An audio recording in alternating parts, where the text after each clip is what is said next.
Welcome to Webs Media Telugu. Guntur channel modernisation కు రాష్ట్ర ప్రభుత్వం 369.20 కోట్లు మంజూరు చేసింది. ఈ నిర్ణయంపై ప్రతిపాడు ఎమ్మెల్యే డాక్టర్ బూళ్ల రామాంజనేయులు ముఖ్యమంత్రి నారా చంద్రబాబు నాయుడుకు కృతజ్ఞతలు తెలిపారు. రైతుల దీర్ఘకాల అవసరాన్ని దృష్టిలో పెట్టుకుని ఈ ప్రాజెక్టును అమలు చేస్తున్నట్లు ఆయన పేర్కొన్నారు. గుంటూరు ఛానల్ ఎక్స్టెన్షన్, మోడర్నైజేషన్ పనుల ద్వారా నీటి ప్రవాహం మెరుగై పరుచూరు వరకు వ్యవసాయ భూములకు నీరు సమృద్ధిగా అందుతుందని తెలిపారు. ఈ ప్రాజెక్టుతో ప్రతిపాడు, పొన్నూరు, పర్చూరు నియోజకవర్గాల రైతులకు పెద్ద ఎత్తున లాభం కలుగుతుందని ఎమ్మెల్యే ఆశాభావం వ్యక్తం చేశారు. కూటమి ప్రభుత్వం ఏర్పడిన 2 సంవత్సరాలు కూడా కాకముందే మొదటి సంవత్సరంలో 275 కోట్లతో గుంటూరు ఛానల్ ఎక్స్టెన్షన్ ని మంజూరు చేసుకొని అందులో 100 కోట్ల రూపాయలు నిధులు కూడా తెప్పించుకొని ల్యాండ్ అక్విజిషన్ పూర్తి చేశాం.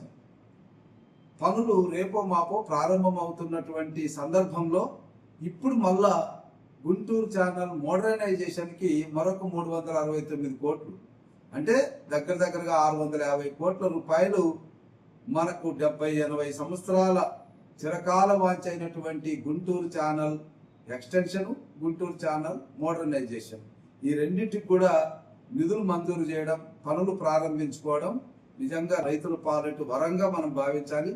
సో ఈ అద్భుతమైనటువంటి అవకాశాన్ని ఇచ్చినటువంటి మన ప్రియతమ ముఖ్యమంత్రి చంద్రబాబు నాయుడు గారికి మనందరి తరఫున కృతజ్ఞతలు, ధన్యవాదాలు తెలియజేసుకుందాం.